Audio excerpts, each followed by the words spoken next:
Oke, selamat datang di podcast Suara Bergerak. Nah, jadi pada edisi kali ini kita akan membahas sedikit soal demokrasi mahasiswa FISIP UNED tentunya ya.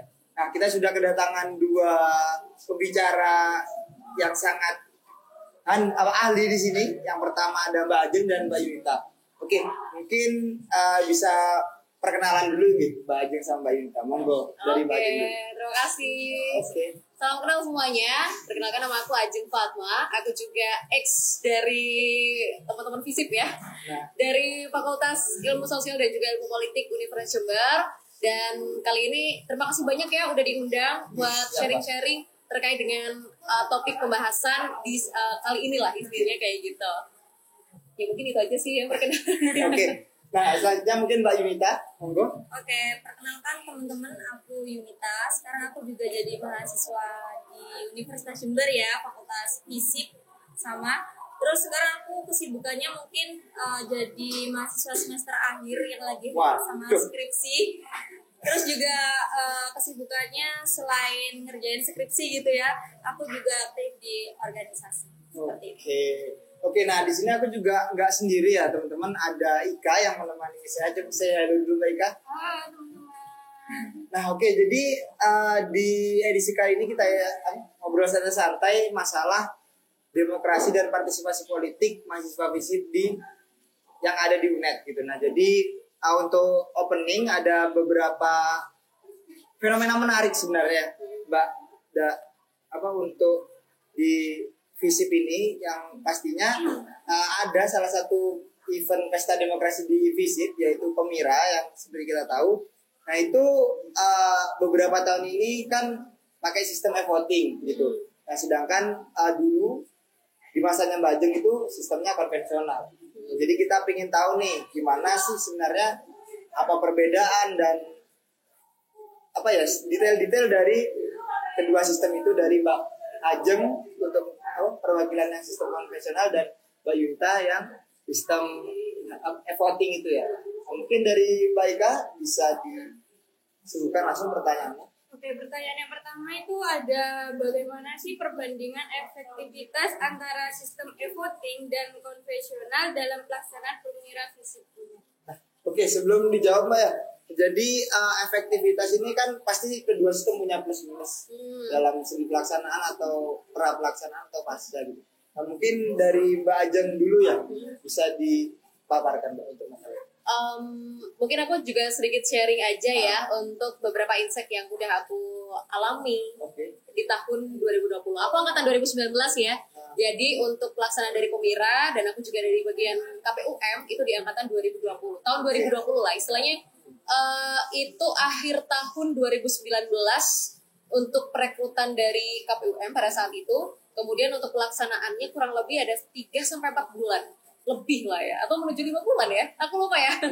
Lupa, dan pada akhirnya di tanggal April, aku lupa tanggal berapa tepatnya, di bulan April kalau tidak salah, atau enggak Maret, lupa banget ya. Itu baru dilaksanakan pemilihan. Jadi kalau misalkan dihitung-hitung nih ya, dari segi efektivitas pelaksanaannya ini sangat molor, karena memang pelaksanaan untuk seharusnya masa jabatan dari entah itu BEM atau bahkan BPM dan juga HMJ atau ya semua badan-badan yang melaksanakan tugasnya ya untuk pengabdian atau bahkan untuk melakukan beberapa kinerjanya ya selama masa jabatan itu harusnya kan tercatat mulai dari bulan Januari atau bahkan hingga Agustus. Wajarnya seperti itu. Namun karena memang terlalu molornya hingga mengakibatkan adanya pemangkasan masa jabatan pada saat itu, karena baru bulan Maret atau enggak April pada saat itu baru pelaksanaannya si Pemira gitu. Nah kalau berbicara mengenai efektivitas terkait dengan efektif sama enggaknya itu sebenarnya subjektif, tidak ada yang namanya kaitan atau bahkan angka-angka target di mana sekian harus efektif, sekian enggak gitu. Tiap orang pasti akan mempunyai pemikiran dan juga pandangannya masing-masing bahwa itu efektif atau enggaknya. Tapi dari yang aku katakan bahwa ini subjektif, pasti ada di mana titik ini enak untuk dilanjutkan seterusnya, ini harus cocok untuk ditinggalkan, harus seperti itu. Karena kalau melihat dari ini sebenarnya kalau misalkan dikasih perbandingan ya, ini jadi perbandingan yang cukup rumit karena perbandingannya banyak, entah itu perbandingan dari segi efektif, entah perbandingan dari segi nilai-nilai demokratis, atau bahkan perbandingan dari segi pengeluaran dananya. Kayak gitu. Jadi kan otomatis ada beberapa poin yang memang harus kita nilai untuk melihat apakah itu memang efektif atau enggak. Nah, ini aku mau nanya dulu, dari segi mananya yang mau dilihat untuk efektif itu tadi? Karena memang dari awal tema kita itu ada di demokrasi dan partisipasi politik. Coba kita gali lebih dalam di substansi ke demokrasinya sama partisipasinya. Karena ketika kita membahas nanti masalah sistem dan segala macam itu kan teknis sebenarnya. Iya, benar. Mungkin itu yang kita gali dulu. Kalau dari segi demokrasi atau bahkan dari partisipasi politiknya, itu tergantung dari tiap-tiap orang. Apakah memang mereka punya interest atau enggak, atau bahkan trust. Karena untuk menuju partisipasi politik itu mengalami peningkatan atau bahkan mengalami istilahnya orang-orang makin mau atau tertarik untuk melakukan pemira itu sendiri. Yang pertama, interestnya mereka. Yang kedua, trustnya. Kalau dari 2 poin ini tidak tercakupi atau bahkan ada yang kurang, ini pasti akan mempengaruhi partisipasi politiknya. Jadi kayak gitu. Jadi kalau misalkan dilihat dari sistemnya mau konvensional atau enggak, 2 poin ini harus tercukupi dulu. Nah, kalau misalkan mau melihat nih dari segi partisipasi politik, partisipasi politik di tahun waktu itu mengalami peningkatan dibandingkan tahun ini, misalkan kayak gitu kan, atau mengalami penurunan dibandingkan tahun yang sekarang. Nah, ini perlu dilihat dari segi interestnya si mahasiswanya atau bahkan trustnya. Kalau berbicara mengenai di tahunku pada saat itu, karena memang aku juga masih maba ya pada saat itu ya, jadi aku tidak ada kaitannya untuk membandingkan antara pemira tahun sebelumnya gitu. Cuman beberapa poin yang aku mencoba untuk melihat dari segi efektivitas sistem, bukan sistemnya tapi jangka masanya. Pada saat itu udah dinilai masaku itu di bulan April atau enggak Maret ya, itu pelaksanaan pemilihannya itu udah dinilai molor banget, dan itu menimbulkan permasalahan karena memang ada pemangkasan dan lain sebagainya kayak gitu kan. Tapi karena memang tidak terjadi sebuah perubahan sistem untuk melakukan pemilihan, dan orang-orang udah paham, kalau misalkan memilih pada saat konvensional ya udah coblos pulang.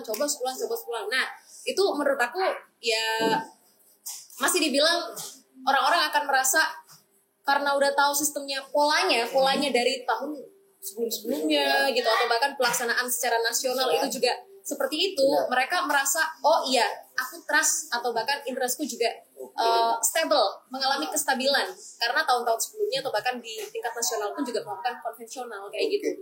Tapi kalau misalkan dilihat perbandingan sama yang tahun sekarang atau kemarin yang jelas mengalami polanya itu berbeda, sistemnya berbeda, ya aku masih belum tahu terkait dengan hal itu. Setelah ini Mbak.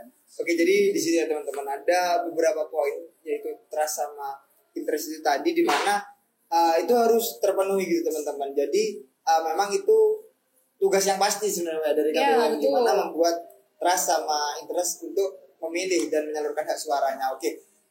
Itu tadi beberapa catatan ya dari Mbak Ajeng selaku KPUM di masa saat itu sistemnya konvensional. Kita beralih ke Mbak Yunita sebagai yang pernah mengalami transisi di mana dari sistem online sebelumnya teman-teman. Kalau for your information gitu, untuk histori sedikit Mbak ya, setelah tahunnya Mbaknya, setelah itu kan COVID. Setelah COVID itu langsung full online gitu. Jadi termasuk saya angkatan 21 ya. Nah, itu pertama kali kita nyoblos secara online dari rumah. Nah, setelah itu di tahun 2023 ya, baru pemilihan itu diadakan hybrid lah bahasanya, tapi tetap FOT. Jadi kita ke kampus, terus di kampus nyoblosnya nggak langsung, tapi pakai komputer.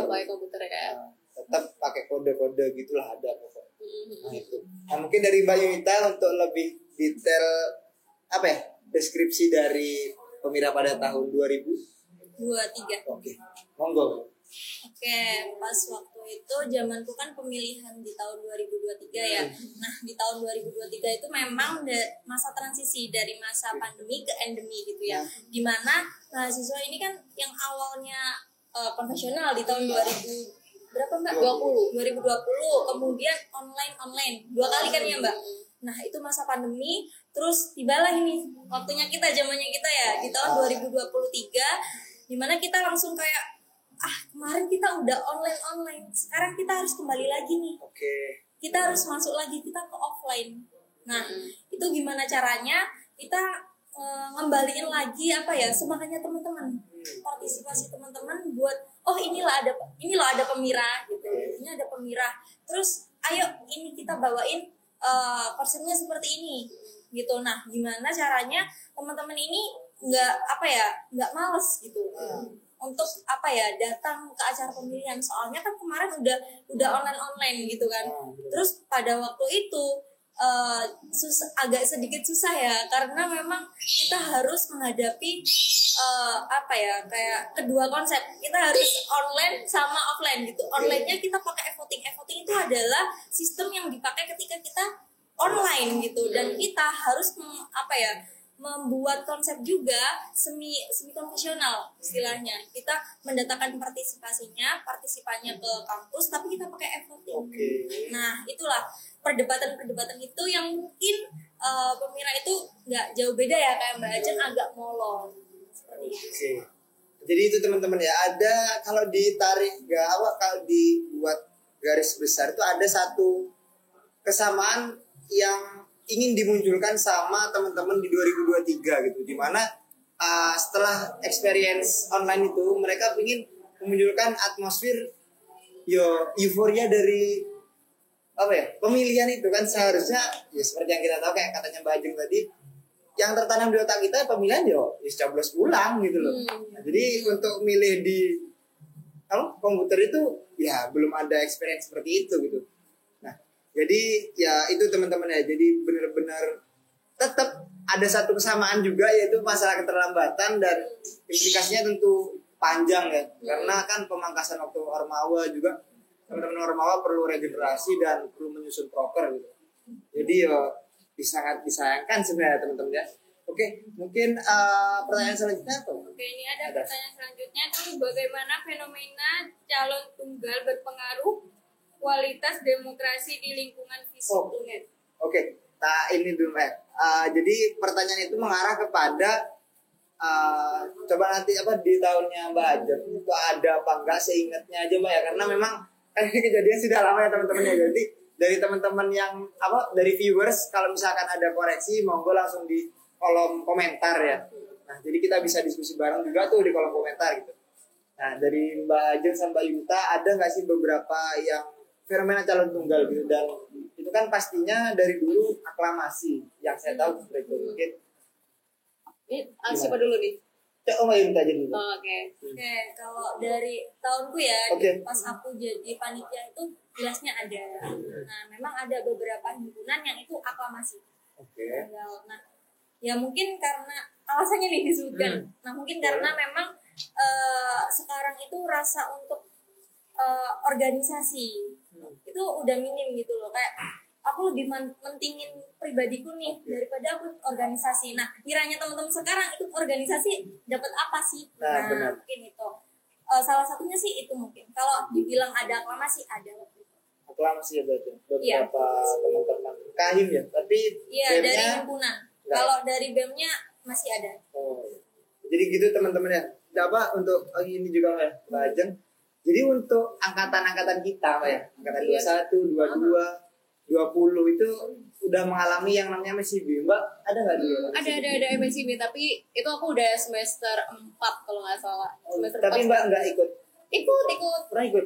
Nah, ya itu Mbak, berarti itu tahap awal ya. Terus di kita juga sempat waktu itu teman-teman ya. Jadi di mana MSIB itu lagi promosinya kayak besar-besaran, lagi wah-wahnya, lagi rame-ramenya.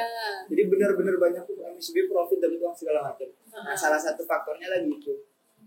Terus ya ngelihat teman-teman organisasi mahasiswa yang ada di kampus ya sering rapat segala macam, ruwet lah katanya teman-teman. Jadi mungkin minatnya berkurang. Mungkin dari zamannya Mbak Ajeng gimana Mbak?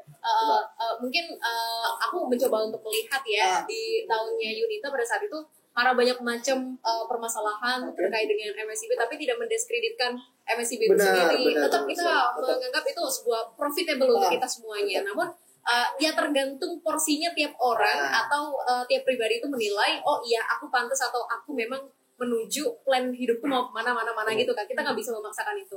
Nah tapi kalau balik lagi ke tahunku dulu di Pemira itu juga ada aklamasi ada, tapi cuma 1 HMJ aja, himpunan aja pada saat itu, dan yang lainnya clear, semuanya selalu ada lawannya. Dan kalau misalkan aku menganggap aklamasi itu memang sangat menguntungkan bagi mereka yang mencalonkan diri, karena otomatis ya jadi nggak ada lawan untuk merasa atau dianggap sebagai membuat dia itu merasa tidak nyaman ya. Karena gak ada lawannya ya dia nyaman-nyaman aja, udah jadi otomatis gitu.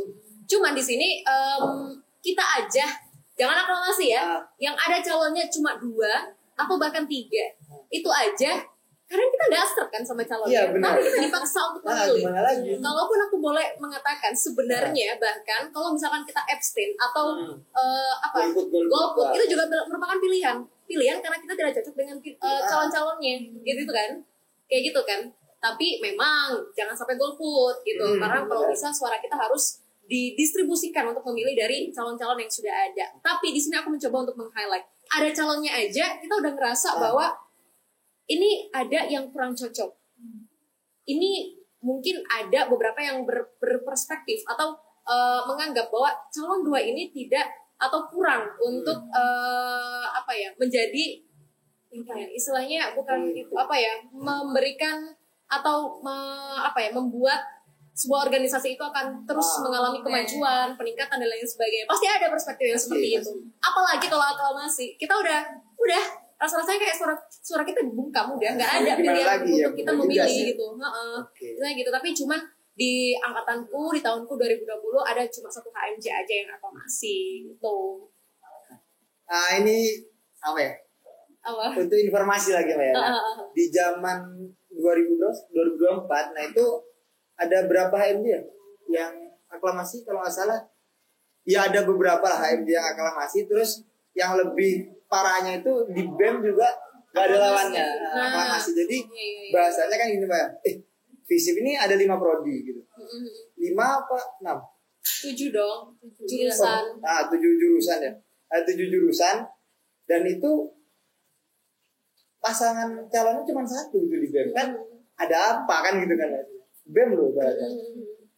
Nah itu. Jadi makanya kenapa kok kita berusaha untuk angkat topik ini juga biar tahun-tahun selanjutnya itu bisa meriah, bisa nambah lah. Jadi kontestasinya tuh terasa banget gitu.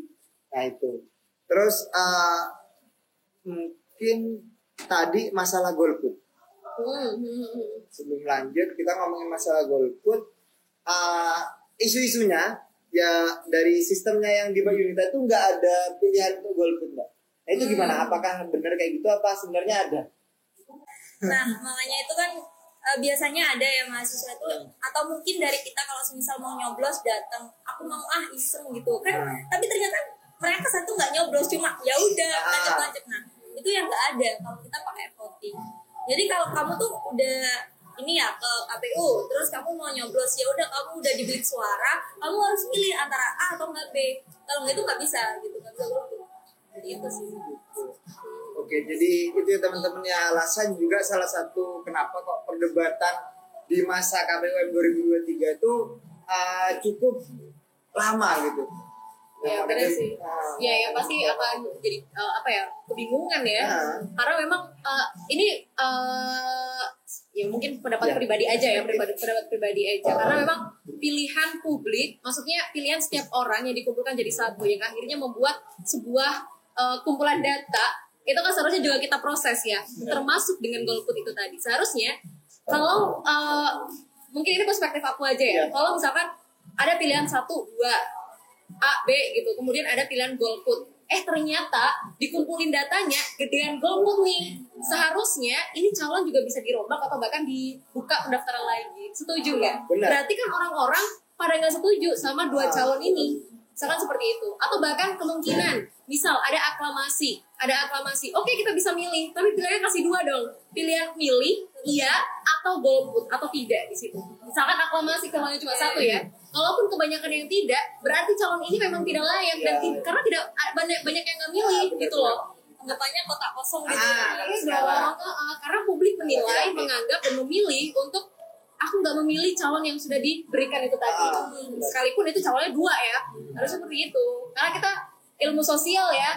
Oh, kita menganalisis sosial mengatakan seperti ini. Ya kita harus memproses itu, mencoba untuk menganalisis. Oh iya berarti seperti ini gitu. Jadi itu teman-teman ya. Soal golput, tetap golput itu adalah hak dari ya masing-masing yang punya suara gitu. Sebagai kita mahasiswa aktif yang punya suara ya kita juga berhak untuk golput atau milih segala macam. Jadi mungkin kedepannya juga bisa ya dimasak lagi ya sama teman-teman KPUM. Mungkin teman-teman KPUM ngelihat video ini untuk yang generasi selanjutnya bisa dijadikan pertimbangan hal-hal tersebut. Oke, mungkin selanjutnya ya. Jangan. Pertanyaan selanjutnya yaitu faktor-faktor apa aja sih yang menyebabkan rendahnya partisipasi mahasiswa dalam pemilihan visi? Oke, ini kalau ngomongin partisipasi politik berarti kan orang lain gitu, orang yang di luar kendali dari KPUM lah. Aku dapat beberapa sebenarnya juga sebelum kita buat podcast ini dari kami dari bidang sosial dan visip 2024 juga sudah melakukan beberapa ya semacam survei lah lewat Gform maupun Instastory gitu. Nah kita juga menyebarkan Gform, kita tanya masalah pemira segala macam dari teman-teman banyak benar yang tahu pemira banyak. Nah yang berpartisipasi dalam pemira, misalkan yang tahu pemira level 3, yang berpartisipasi turun ke level 2 gitu. Nah, jadi ada beberapa yang tidak berpartisipasi, bermacam-macam dah. Apa namanya? Alasannya. Nah, salah satunya yo kayak lebih ke kalau kita simpulkan kejenuhan mereka gitu loh. Karena yang pertama kadang ketua itu sudah ketebak, alah pasti anak itu. Pasti ini, pasti itu gitu. Nah, terus yo salah satunya aklamasi juga. Ya, kalau cuma satu mau apa kayak tadi yang udah kita bahas. Nah, kan itu. Terus waktu, karena kan juga beberapa tahun belakangan ini kan mepet waktu itu molor sehingga mepet ke waktu pulang, waktu liburan. Jadi teman-teman udah bayar pulang. Kan anggaplah kita tugas take home. Nah, ya udah pulang aja seminggu sebelum selesai UAS kan, biasanya kan itu. Nah itu jadi partisipasi politik ini sebenarnya upaya-upaya yang pernah dilakukan lah lebih dari waktu saat penelitiannya Mbak Ajeng dan Mbak Yuni itu gimana? Karena sekali lagi aku bertanya kepada yang ketua tahun kemarin 2024 itu dia menyadari bahwa sosialisasinya itu kurang. Nah, itu juga bisa jadi PR ya buat teman-teman angkatan selanjutnya yang akan jadi panitia. Dan ini referensi dari angkatannya 2020 dan 2023 gimana sih sosialisasinya kayak gitu. Mungkin dari Mbak Ajeng dulu. Iya benar. Memang benar ya kalau terkait dengan sosialisasi itu juga mempengaruhi untuk partisipasi publik dalam melakukan pemilihan untuk beberapa calon dari Ormawa itu sendiri. Itu sangat penting memang. Karena memang kalau kita mencoba untuk menilik, karena kalau misalkan kita ini ya melakukan kegiatan-kegiatan seperti itu kan juga salah satu tonggaknya kita melihat itu kan yang ada di negara gitu kan. Indonesia aja kalau misalkan mau pemilihan, jangan Indonesia deh, kabupaten aja, tiap daerah mau melakukan pemilihan, itu pasti kan sosialisasinya banyak ya, rame banget gitu loh. Bahkan dari masa-masa sebelum kampanye atau bahkan di kampanyenya aja ya, itu udah melakukan euforia udah banyak banget gitu loh, udah naruh selebaran dan lain sebagainya. Dan itu juga bagian dari salah satu sosialisasi bahwa oh iya tanggal sekian itu yang pertama, karena sosialisasi itu penting dan itu jadi PR untuk teman-teman panitia nantinya. Dan lagi kita kan sebagai panitia itu kan mengharapkan partisipasi yang mewakili atau bahkan partisipasi untuk mendapatkan suara dari banyak orang ya, untuk mencari atau memilih si wakil dari ormawa-ormawa itu sendiri. Nah, pentingnya dari kita tidak memaksakan istilahnya disesuaikan lah dengan situasi dan juga kondisi. Misalkan pada saat itu aku aku karena memang pada saat itu pelaksanaannya pas waktu bukan pelaksanaannya tapi lebih ke pembentukannya itu masa-masa liburan. Masa-masa liburan, kemudian salah satu langkah yang kita lakukan pada saat itu ya rapatnya nggak terlalu intens gitu kan, akhirnya agak jarang dan itu menjadi salah satu penyebab di mana si pemilihan itu molor. Kemudian apa lagi pada saat itu aku juga cukup lupa ya, tapi memang dari segi perizinan dan lain sebagainya itu juga mungkin jadi salah satu pengaruhnya dari rangkaian untuk pemilihan itu tadi ya. Nah, kalau dari angkatan-angkatan sebelumnya sudah memberikan gambaran kalau untuk pembentukan atau maksudnya untuk ini ya serangkaian kegiatannya perizinan dan lain sebagainya itu udah ruwet. Nah, seharusnya diantisipasi pembentukannya juga dicepetin atau mungkin sebelum inilah biasanya LPJN kan bulan Desember ya. Ya jadi ya otomatis bisa lah untuk diantisipasi sebelum bulan Desember itu udah pembentukan dan udah pelaksanaan dari rapat-rapat itu sebelumnya gitu kan. Nah kemudian otomatis ya paling molor mungkin Januari atau enggak Februari lah ya, itu udah paling molor banget lah, jangan sampai kayak terlalu panjang banget ya. Itu kan jadi sebuah pertanyaan, ada apa, kenapa kok panjang banget, ngapain aja gitu kan. Kalau misalkan kalau misalkan itu adalah pemilihan pertama, it's okay, gak masalah, terjadi panjang, masih belajar. Ini ada angkatan-angkatan tuanya, kenapa gak jadi sebuah pembelajaran aja gitu loh, maksudnya kayak gitu. Jadi sosialisasi itu penting, rangkaian-rangkaian itu juga penting, terus tidak memaksakan atau maksudnya sesuaikan dengan situasi dan juga kondisi. Misalkan di tahun sekarang itu kan ada MSIB dan lain sebagainya gitu kan. Jadi ya pikirkan matang-matang, kira-kira di hari atau bahkan momentum seperti apa kira-kira mahasiswa itu datang. Mungkin pada saat menuju SKS-an. Biasanya kan datang ke kampus ya untuk meminta perizinan. Ada beberapa atau bahkan dari hari pertama pelaksanaan kuliah kayak atau yang lain sebagainya. Jadi kan kita kan udah tahu ritmenya mahasiswa itu datang atau enggak ya. Jadi ya pastikan itu, sesuaikan gitu. Jadi sesuaikan dengan situasi dan juga kondisi. Mungkin itu aja sih ya. Oke, jadi itu ya teman-teman, dari banyak sih sebenarnya pelajaran yang kita dapat dari Mbak Ajeng, gimana persiapan tentunya sebelum kita melangkah lebih jauh ke partisipasi. Persiapan dari dapat di dalam internal panitia itu juga penting gitu, karena itu juga pada akhirnya mempengaruhi gerak dari calon-calon yang akan mencalonkan gitu. Kalau misalkan dari panitianya kurang siap, nah ya, implikasinya nanti dampaknya bakal panjang gitu. Oke, mungkin dari zamannya Mbak Yunita, Mbak, apa upaya-upaya dari KPUM untuk memobilisasi teman-teman ini? Oke, kalau dari menjawab dari sisi panitia ya. Kalau dari panitianya sendiri memang sudah mengusahakan, karena memang itu masa transisi ya, jadi memang agak berat sedikit tugasnya gitu. Jadi memang pas waktu itu kita dari panitia itu kayak inisiatif membentuk tim ses. Nah tim ses itu kayak ada entah itu dilombakan atau apa, nah biar partisipasi politiknya itu naik gitu. Terus kemudian kita juga ngadain sosialisasi, yang ternyata sosialisasi pun itu dihadirinya sedikit. Nah itu sebenarnya ditarik kesimpulan ya, ini yang salah panitia atau memang dari masing-masing individu ini yang memang nggak mau atau bagaimana ini. Nah, itu yang memang aku nggak tahu dari segi teman-teman kemarin sudah survei itu bagaimana jawaban kenapa kok mereka tetap nggak mau. Oke, jadi tak sambung sedikit Mbak.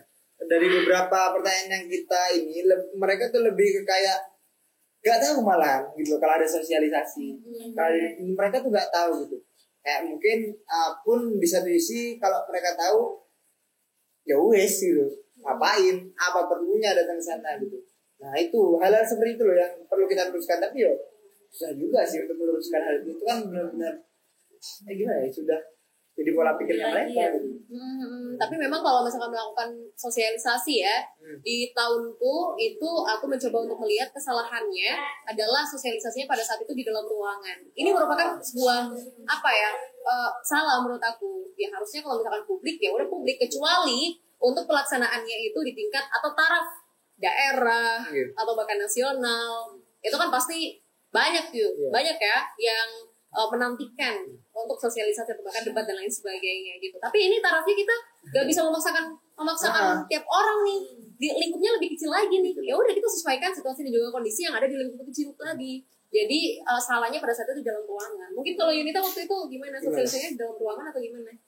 Kalau di aku ya Mbak, awalnya tuh memang kita kan pengennya di ruang ini loh, yang besar itu apa? Aula ya? Di aula. Nah karena memang kita itu ada pengoloran ini surat perizinan, makanya kita pindah ke ISDB kalau nggak salah. ISDB. Nah di situ itu pun yang hadir kayak ya udah orang-orang itu. Iya. Nah ini juga jadi ini di aku aja pelaksanaannya di ruang apa itu yang atas sampingnya dekanat apa sih? Sidang. Nah, di ruang sidang aja dikit, apalagi SDB. Ya kan? Ada Jauh, iya, jadi itu juga apa ya? Jarak itu juga menentukan. Jadi coba untuk lakukan survei situasi dan juga kondisi. Oh iya, kira-kira titik mana yang rame di situ? Titik mana yang rame? Misal rame itu paling enak ya, deketnya parkiran. Ya coba bikin acara di situ untuk sosialisasi karena kita yang butuh untuk publik itu tahu, bukan publik yang membutuhkan kita. Jadi itu poinnya ya, kita butuh publik itu agar tahu untuk pelaksanaannya dari Pemira ini tanggal sekian. Jadi gimana caranya kita untuk mencari atau melihat mana titik atau tempat yang memang rame banget. Ya udah kita laksanakan di situ. Meskipun sosialisasinya dibilang, aduh Mbak, ini sosialisasinya emang udah formal banget, kita datang gini, tapi tujuan kalian apa? Balik lagi, tujuannya biar publik tahu. Ya udah lakukan aja, sepele, misal sosialisasi di kafe, karena titiknya mungkin ramenya di kafe, ya udah laksanakan aja di kafe untuk sosialisasinya, biar orang itu tahu. Minimal jadi perbincangan. Otomatis kalau minimal jadi perbincangan dari mulut ke mulut itu akan memberikan efek. Ya mungkin efeknya nggak terlalu besar, tapi daripada dilakukan secara tertutup di SDB atau bahkan di ruang sidang pada saat itu, ya kan? Ya yang melihat ya cuma mata-mata itu aja gitu loh. Kesannya kayak eksklusif banget. Iya gitu. Kan kita yang butuh publik biar tahu gitu. Ya mungkin itu jadi salah satu ya, dimana si partisipasinya agak dikit gitu. Oke. Nah, selain dari masalah sosialisasi yang kurang tadi Mbak, mungkin kalau di zamannya Pak Ajeng karena pemilihannya itu konvensional, jadi semua udah paham karena familiar gitu kan. Nah, kalau di zamannya Mbak Yunita ini kan benar-benar semi konvensional lah Mbak. Beda ya. Itu gimana kan harus lebih effort gitu Mbak ya untuk gimana mensosialisasikan sistem juga. Ya, ya memang panitianya harus lebih kreatif lagi gitu loh. Kalau masalah sosialisasi itu sama aja, tujuannya itu tetap satu, biar publik itu tahu kalau pelaksanaannya kayak gini nih. Berarti untuk situasi dan juga kondisinya si panitia juga menyesuaikan. Oh iya, kalau sosialisasinya untuk acara aku pada saat itu konvensional, oh berarti memang ya kayak gini, ya udah sosialisasi gini aja gitu kan. Tapi ini lebih rumit lagi nih. Ya udah panitianya jelaskan secara rinci gitu kan. Pelaksanaannya gini. Ya balik lagi ke publik itu tadi. Ya enggak sih? Kurang lebihnya. Kan tujuannya sama gitu. Cuman yang disosialisasiin nambah. Ya kan? Gitu aja. Oke, mungkin dari Mbak Yunita ada beberapa tantangan Mbak di sana. Pada waktu mensosialisasikan. Atau ada beberapa terobosan untuk memenuhi itu. Oke, kalau sebenarnya untuk sosialisasi kita tetap sama ya, kita sosialisasi tentang juknis maupun juklak yang udah dibuat sama KPU gitu kan. Nah, tantangannya memang di panitia sendiri sih, gimana caranya untuk merangkai effort biar sama kayak konvensional gitu kan, menyamakan walaupun itu tetap ada, terus biar perhitungan suara mungkin kalau kita datang langsung pakai surat suara ya kita tahu mana yang sah dan nggak sah, dan itu disaksikan oleh tim ses gitu kan ya Mbak. Nah kalau sekarang kan pakai e-voting nggak tahu mana suara yang sah mana yang nggak sah, tiba-tiba udah muncul suaranya, ya udah kita kita mau nggak mau ya itu suaranya gitu. Kalau di zamannya Mbak Ajeng kan mungkin kayak ini dilihatkan gitu ya, ini suara sah istilahnya gitu. Kalau di zamanku itu tidak ada pihak ketiga gitu kan, pihak pertama dan juga pihak kedua itu langsung, jadi gak ada sangkut paut atau bahkan pihak-pihak lain yang juga ikut serta di dalam itu. Tapi kalau zamannya Yunita kan Yunita ya ada si UPTTI ini. Jadi ya kita balik lagi agak rumit memang. Ya itu memang tantangannya setiap tahun pasti bakalan ada gitu sih. Terus Mbak, untuk terobosan untuk mensosialisasikan sistem itu kayaknya kita lihat ada kayak sayembara buat video gitu ya. Maksudnya nggak ada? Atau buat sendiri? Video itu dilombakan kalau nggak salah. Iya, kayak kita buat lomba yang itu mengajak ayo lo datang, ini ada apa, ada hajat bersama di visi, makanya datang itu dilombakan. Terus kalau untuk yang lainnya kita tetap sama sih mungkin tahapan-tahapannya ya untuk sosialisasinya. Ya itu. Iya, tahunku juga ada gimmick gitu sih. Itu kan juga merupakan gimmick ya. Jadi kalau gimmicknya di tahunku ya cuma lomba apa sih, bikin maskot. Ya udah itu aja. Tapi ya kita tidak bisa menilik apakah dari perlombaan itu akan meningkatkan partisipasi publik itu tadi, tapi minimal jadi bahan perbincangan. Udah itu aja. Ini loh ada lomba kan minimal itu yang kita harapkan menuju partisipasi kan. Jadi perbincangan dulu. Gitu. Upaya-upaya itu terobosan-terobosan baru. Oke. Nah mungkin itu ya teman-teman untuk masalah bagaimana partisipasi politik itu ditingkatkan di ranah panitia KPU-nya, usaha-usaha yang telah dilakukan. Jadi untuk teman-teman mahasiswa FISIP khususnya yang melihat konten ini, dimohon ketika ada pemirsa selanjutnya, ayo kita ramaikan seperti itu. Mungkin lanjut ke saya saja. Pertanyaan selanjutnya tuh, bagaimana strategi yang dapat dilakukan untuk meningkatkan partisipasi mahasiswa dalam pemilu? Oh, itu kayaknya udah ikut guys. Udah ikut ya. Udah ikut. Oke, next. Apakah terjadi pemangkasan masa bakti Ormawa pada saat itu? Jika iya, bagaimana dampaknya? Gini, jadi memang ini sebenarnya sudah kita bahas tadi, Mbak.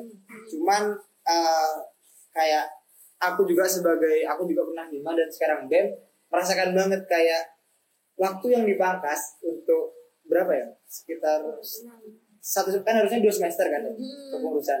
Itu dipangkas jadi hanya 1 semester. Ya. Waktu yang 1 semester ini dengan beban proker yang demikian itu kayak benar-benar ya berat gak berat sebenarnya. Sebenarnya kan bisa beban proker itu dikurangi, cuman ya untuk menjaga kualitas dan profesionalitas kan ya tetap kita harus memiliki proker-proker unggulan gitu. Ya. Nah, tentunya itu ya cukup besar gitu kan. Nah jadi di sana dari Mbaknya mungkin kalau Mbak pernah ikut Ormawa atau kira-kira ada nggak di waktu itu kayak protes gitu, sempat kayak ayolah dipercepat penyerahan segala macam. Pasti ada dong, karena memang pemangkasan itu kan juga dampaknya luar biasa ya. Dari teman-teman yang seharusnya 2 semester jadi pengabdiannya bisa maksimal, itu jadinya terpangkas dan akhirnya ada 2 kemungkinan, kerja ya udah seadanya atau bahkan makin ngoyo itu tadi yang udah dijelasin. Ya ini memberikan beban untuk kalau misalkan kita kerja seadanya ya bebannya ya jadi perbincangan publik juga. Kenapa kok udah diberikan amanah yang sedemikian kok nggak dilaksanakan secara maksimal? Tapi kalau misalkan kita ngoyo itu tadi ya ada gambling juga, hasilnya maksimal atau bahkan tidak maksimal. Tapi jelas capeknya dan lain sebagainya. Itulah. Bisa ada yang dikorbankan, Mbak. Iya, waktu pasti. Dan lain sebagainya.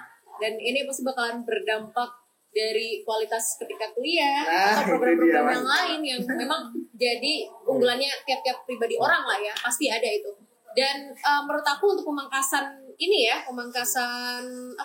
masa jabatan itu ya sangat berdampak lah. Pasti ada protes lah pada saat itu. Cuman karena sudah terjadi mau gimana lagi gitu loh. Masa kita bisa membalikan waktu kan? Tapi karena FISIP ini udah langganan bertahun-tahun, kenapa tidak ada gerakan untuk melakukan pencegahan agar tidak terjadi si pemangkasan itu tadi? Ya balik lagi, mana ini core of the core-nya? Ya pembuatan dari pembentukan panitia itu tadi. Gak cuma berarti itu di situ aja. Panitia ini juga maksimal harusnya. Kerjanya jangan males-malesan gitu kan. Padahal kan kerjanya dimaksimalin, ya otomatis ya sebulan 2 bulan kayaknya bakalan bisa kok untuk melaksanakan itu, untuk rapatnya diintenskan lagi, itu dimatengin lagi, jadinya agar tidak berdampak ke semua ormawa gitu. Karena balik lagi panitia yang melakukan pemira itu tadi lambat, otomatis akan berdampak ke semuanya, dana apa sih namanya pagu dan lain sebagainya itu kan. Dan ya itu akan sangat gede banget efeknya. Protes pasti banyak, tapi pada saat itu karena sudah terjadi ya mau gimana lagi gitu. Tapi ya harapannya jangan terjadi lagi lah. Masa sih kayak gitu terus gitu kan. Pengennya seperti itu. Sampai 2024 kemarin sama masih. Iya. Ya harusnya ada perubahan dong. Karena FISIP kan ilmu sosial. Masa sih sosialnya kayak gini, maka kita udah punya ilmu sosial nih untuk menganalisis sosial. Oh iya kayak gini, kita butuh yang seperti ini, masa nggak ada gerakan-gerakan gimana kan gitu. Oke, dari Mbak Yunita, pada saat itu Pemira 2023, bagaimana Mbak dampak dari molornya Pemira ini, respon-respon mahasiswa FISIP itu gimana pada saat itu? Wah, kalau responnya sangat luar biasa sekali ya, sampai ke mau Mbak UNED dan lain sebagainya, ke situ lah. Kenapa ini Pemira ini molor dan lain sebagainya? Padahal pada waktu itu memang dari panitia pun harus menyesuaikan mana yang sekiranya memang cocok, sistem mana yang cocok dengan yang dibuat oleh yang nantinya akan dilaksanakan oleh mahasiswa ini gitu. Dan itu memang dampaknya sangat berat ya, apalagi saya pada waktu itu menjadi ketua dan itu kayak menyerang mental banget gitu. Ya mungkin itu sih protes-protesnya memang ada gitu. Mungkin nggak hanya di angkatan aku aja, di angkatan sebelumnya atau di angkatan sekarang, kalau misal terjadi pemoloran itu pasti akan terjadi protes. Cuman kadar-kadarnya itu ya mungkin yang berbeda dari setiap tahunnya. Mungkin di Mbak Yunita karena ya dirasa ya dari teman-teman lebih aktif apa segala macam, jadi kadar protesnya lebih tinggi daripada tahun-tahun sebelumnya. Mungkin itu sih ya yang membedakan. Terus tetap sih kalau pada akhirnya ya dampaknya tetap ke ormasnya gitu yang merasakan, nggak mau gimana pun itu kan pastinya. Oke, mungkin next aja. Oke, next ini ada apa sih urgensi organisasi kemahasiswaan bagi pengembangan sosial mahasiswa? Oke, nah kita masuk di tahap yang sudah gimana ini, intinya kita menyampaikan pesan gitu Pak. Kayak sebenarnya apa sih gitu kan, karena banyak ada di juga bahasanya kesadaran teman-teman sekarang untuk berorganisasi khususnya untuk di yang Ormawa fakultas ini kurang gitu, karena ya kita tahu bersama untuk dana pagu juga terbatas gitu. Kalau dibandingkan dengan UKM pusat yang di UNIF itu kan benar-benar untuk masalah dana enak. Itu apa Mbak kira-kira? Jadi kalau terkait dengan pertanyaannya mengenai eksekutor itu apakah memberikan dampak atau dampaknya untuk soft skill itu seperti apa gitu kan ya. Balik lagi karena memang ormawa-ormawa itu kan mereka namanya itu kan kayak eksekutor ya. Jadi mereka yang akan memberikan istilahnya jadi badan untuk memberikan pelayanan kepada mahasiswa FISIP seperti itu kan. Jadi pelayanan seperti apa ya, kita yang memberikan maksudnya dari bidang eksekutornya itu yang memberikan wadah untuk entah itu pelaksanaan dari soft skill itu sendiri, entah itu ya sepele seminar-seminar atau bahkan lomba-lomba dan lain sebagainya ya. Mungkin ranahnya ke situ ya. Ranahnya ke situ untuk urgensinya si Ormawa itu harus tetap eksis ya. Harus tetap eksis karena balik lagi, kalau misalkan kita kuliah itu kan selalu ada omongan-omongan atau bahkan nasihat lah bahwa ilmu ketika kita di dunia perkuliahan itu nggak cuma ada di kelas aja, ada di luar-luar gitu kan. Nah, cobalah cari luar-luar itu tadi wadah-wadah yang memberikan ruang untuk kita bisa berkembang, entah itu dari soft skill atau dari lain sebagainya. Soft skill itu kan macam-macam ya. Ada dari seminar itu juga bagian dari soft skill untuk penambahan pengetahuan gitu kan. Lomba pun juga iya, meskipun kita kalah, tapi itu juga bisa untuk menambahkan referensi. Oh iya, langkah selanjutnya dari kekalahan dulu begini gitu kan. Bahkan kita masuk ke dalam organisasi itu juga bagian dari soft skill. Soft skill untuk manajemen waktu, manajemen organisasi, atau bahkan pemimpinan, leadership dan lain sebagainya. Public speaking juga ini menjadi salah satu wadah lah istilahnya. Kenapa alasannya si Ormawa itu harus tetap eksis dan harus tetap hadir atau bahkan diisi oleh orang-orang yang berkompeten. Karena dia itu balik lagi sebagai wadah untuk memberikan pelayanan kepada mahasiswa FISIP untuk mereka bisa pengembangan.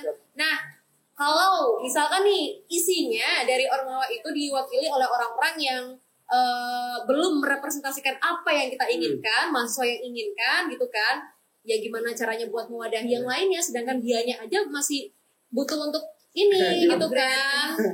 Ya kita tidak menutup kemungkinan untuk tiap orang itu akan terus berupdate untuk berkembang gitu kan. Tapi ya harapannya dia kan lebih bisa untuk mewakili apa yang kita harapkan, gitu kan? Kalau kita kerasa kayak wah ada pemimpin, tapi pemimpinnya masih kurang nih sesuai dengan apa yang kita harapkan. Pada ini apa? Trustnya ini nggak bisa tercapai. Trustnya untuk mengikuti dari segala apa yang serangkaian dilakukan oleh si Ormawa itu, ya otomatis akan partisipasi dari tiap-tiap orang, tiap-tiap pribadi atau tiap-tiap mahasiswa FISIPnya itu sendiri juga makin berkurang kan. Jadi otomatis akan berdampak si Ormawa itu akan tidak atau kurang eksis lah, istilahnya seperti itu. Gitu sih. Jadi itu teman-teman, kayak gimana kompetensi utamanya dari ketua dan pengurus Ormawa itu benar-benar ketika seleksi kan pastinya. Misalkan kan untuk penentuan itu seperti itu benar-benar seleksi itu harus diperketat mungkin. Ya dari teman-teman UKM Ormawa ini pesan juga untuk besok gimana untuk menyeleksi teman-temannya itu agar bahasa yang unggulan-unggulan di kelas coba ditarik, diajak untuk ngurusin organisasi ini supaya bisa hidup dan eksis kembali. Kan lebih ini gak sih kayak pola pikirnya anggotanya aja seleksinya begitu selektif ya kan? Kenapa kok dari ketuanya kita aklamasi? Itu lagi ya kan? Benar sekali. Jadi itu yang jadi sebuah pertanyaan gitu. Jadi ya kalaupun dari segi anggotanya ini perlu yang namanya selektif itu dilakukan, ya seharusnya ketuanya juga perlu dong untuk dilakukan seperti itu gitu kan. Jadi kalau dari segi anggotanya aja kita perlu untuk mengajak mereka yang kompeten, entah itu di ruang kelas dan lain sebagainya untuk jadi anggotanya. Kenapa ketuanya kita milih? Ya asal ala kadarnya kan nggak mungkin gitu kan. Ya mungkin itu sih. Gitu ya teman-teman. Jadi gimana ya, banyak sih karena ini rangkaian bahasanya kayak ketua kepengurusan itu kan dia bahasanya satu kesatuan. Jadi ketika ada salah satu yang dirasa kurang, ketika yang lainnya mau membackup itu juga agak susah gitu. Jadi harus setara bahasanya. Ya minimal setara lah. Tapi yang diharapkan kan ya lebih kan gitu kan. Ketua, minimal setara lah, jangan ada di bawahnya gitu. Kalaupun memang dilakukan aklamasi dan aklamasi itu kan menuju pemilihan ini ya si pemimpin ya, leader gitu kan. Tapi kita nggak cocok karena ini aklamasi, ya ajukan penolakan itu karena itu juga bagian dari seleksinya kita untuk memilih si pemimpin itu. Oke, mungkin dari Mbak Yunita gimana Mbak untuk menanggapi bahasanya ya gimana teman-teman teman-teman mahasiswa yang sekarang itu minatnya kurang Ormawa. Kalau menurutku ya tadi udah jelas ya yang disampaikan oleh Mbak Ajeng. Mungkin lebih nanti ditanamkan kalau semisal soalnya dari masing-masing individu itu berpikir bahwasannya ikut organisasi ini nggak dapat apa-apa gitu. Nah mungkin itu lebih dikesampingkan lagi gitu. Padahal ketika kita ikut organisasi kita punya relasi, kita bisa mungkin mengasah kemampuan public speaking, apapun itu. Jadi kayak stop berpikir kalau semisal ikut organisasi itu nggak dapat apa-apa.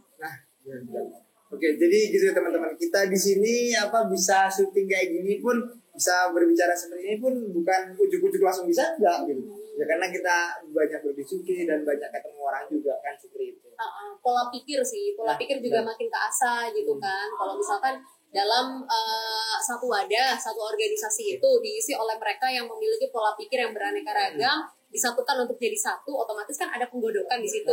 Nah, proses-proses untuk penggodokan dan lain sebagainya, dialektika dan lain sebagainya, itu kan dibentuk atau bahkan digodoknya, di kawahnya, itu kan di dalam si organisasi itu sendiri. Jadi ini yang jadi manfaat kenapa kita berorganisasi, kita perlu gitu kan. Dan proses penggodokan itu juga macam-macam gitu kan. Ada leadership, public speaking, ada manajemen emosi, manajemen lain sebagainya, macam-macam kompleks itu bisa kita dapatkan di dalam organisasi itu sendiri. Jadi ya kenapa bisa dibilang kok dari dulu itu selalu orang-orang gede itu berasal dari organisasi karena memang ya belajarnya dari core itu tadi. Itu sih.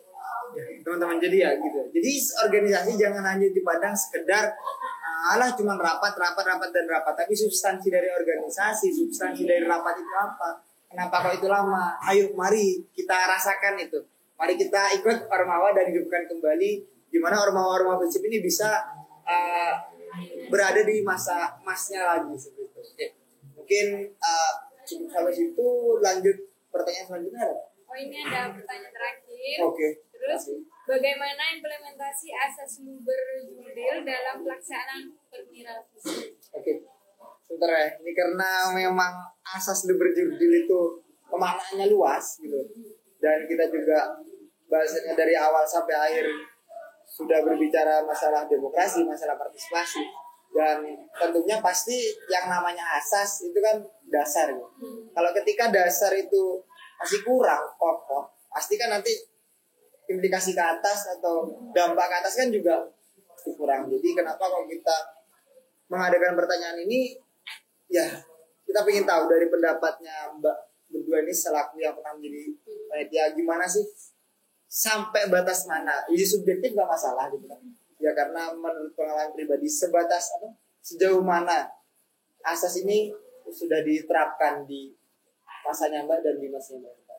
Mungkin dari Mbak Intan dulu. Dari aku dulu. Oke. Di masanya Mbak Intan. Kalau di masaku memang pada waktu itu pemiranya dilaksanakan secara e-voting ya. Yang jelas tadi udah disinggung juga kalau di e-voting memang nggak ada itu nggak boleh golput gitu, harus dituntut untuk memilih gitu. Nah maka dari itu kenapa pada waktu itu pemira lama ya salah satunya adalah mengangkat asas berjudul ini gitu, biar teman-teman juga kayak kita sebagai panitia itu transparan terkait suara yang muncul, suara yang sah dan tidak sah. Nah itu yang perlu kita gambarkan ke teman-teman gitu. Terus kalau misal kita pada waktu itu memakai sistem e-voting gitu, itu pun di sini aku nggak mau menyudutkan kalau e-voting itu jelek juga gitu kan ya. Di sini cuma aku menceritakan apa yang aku pada waktu itu lakukan gitu. Nah kalau misal pada waktu itu pakai e-voting dan ya seperti itu pembelajaran di mahasiswa ini nggak ada gitu. Terus ya mahasiswa itu juga nggak diikut libatkan dalam kontestasi itu. Soalnya ya udah kita datang langsung kelihatan semuanya suratnya dan sebagainya.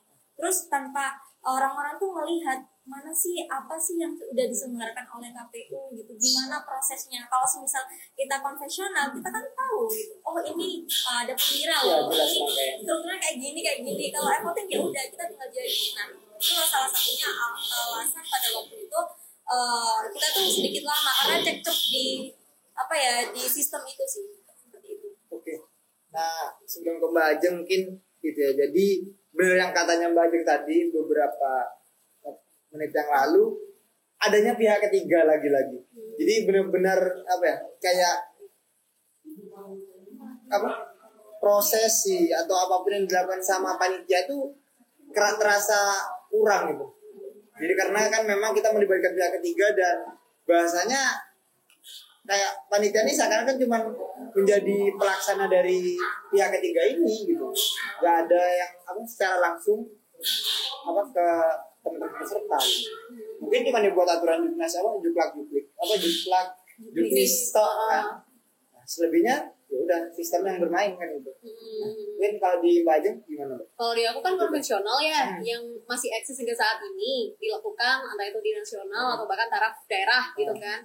Jadi kalau aku sih kayaknya nggak memberikan insight apa-apa gitu yang memang semestinya seperti itu karena di taraf nasional pun hingga saat ini juga masih melakukan konvensional itu tadi. Ya mungkin sedikit pertanyaan aja untuk yang e-voting itu tadi, karena memang kalau e-voting ini memang kita mencoba untuk main dialektika aja lah.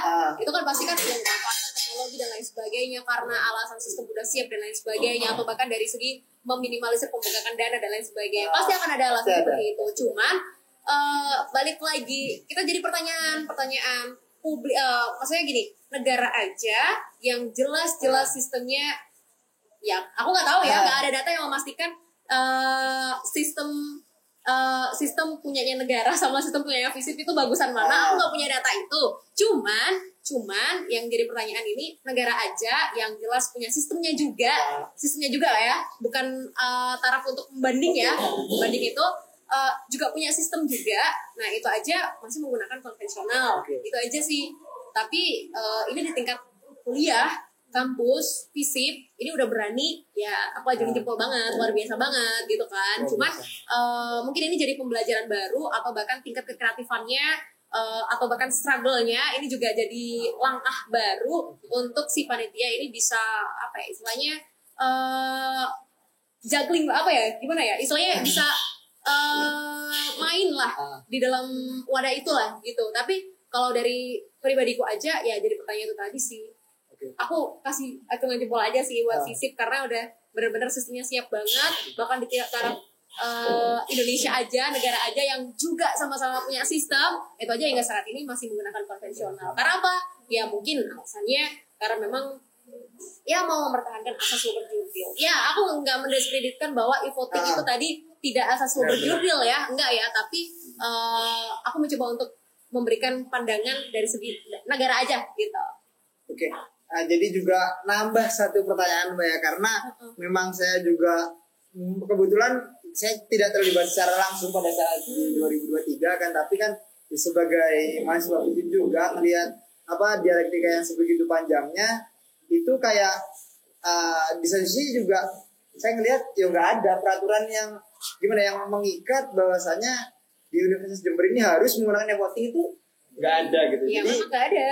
Jadi kan ya apa yang latar belakang ini sebenarnya kan itu yang apa kita berusaha cari ya Mbak Yunita pada saat itu. Cuman ya pada akhirnya tetap karena memang sudah terlampau lama dan dari ada desakan juga dari teman-teman mahasiswa FISIP, jadi ya mau nggak mau kita menggunakan sistem yang dimau sama pihak yang terkait gitu. Mungkin ya itu aja sih dari kita untuk masalah Pemira ini. Semoga nanti bisa lah ini dijadikan acuan untuk teman-teman panitia selanjutnya untuk melaksanakan Pemira yang lebih baik, lebih efisien dan ya dari segi apapun bisa terakomodasi. Tentu apalagi dasar tadi yaitu asas berjurdil itu harus diperkuat seperti itu. Mungkin sebelum kita mengakhiri Pak ya, karena memang juga sudah lama dan ya kalau kita lebih jauh sebenarnya bisa aja kan tapi nanti teman-teman yang nonton juga ketiduran kan juga enak. Yang penting substansinya tercapai. Mungkin 1-2 pesan untuk teman-teman terakhir Pak dari Mbak Ajeng dulu. Oh ya, mungkin kalau pesan dari aku sih karena memang kita kadang ada situasi dan juga kondisi yang nggak bisa kita handling ya, nggak bisa kita kondisikan.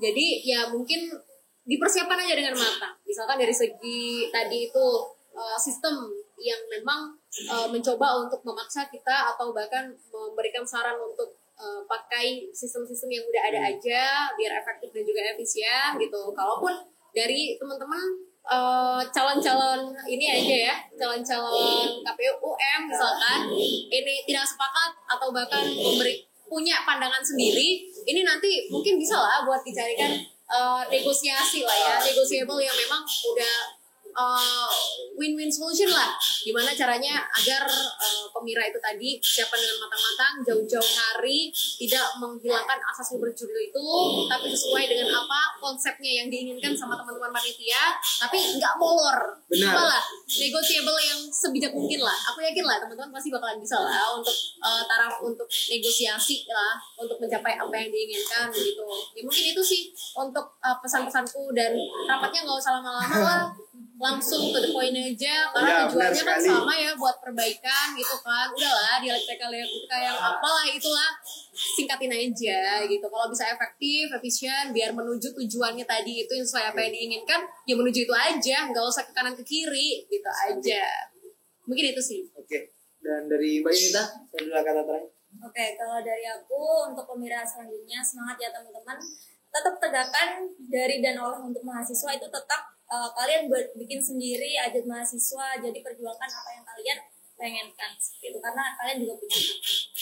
Oke, itu ya teman-teman. Ada dulu tadi di mana teknis itu harus matang dari Mbak Ajeng dan tetap kita sebagai mahasiswa FISIP tentunya punya hak-hak yang harus kita klaim gitu ya, yang harus kita ambil. Jadi jangan takut, tetap seideal mungkin gunakan idealisme kalian dan ya mungkin itu terakhir dari aku dan dari teman-teman saya Wisnu dan Aika. Sebagai pemandu acara lah ya pada pemandu podcast pada siang hari ini. Kami pamit undur diri dan selamat jumpa di podcast selanjutnya.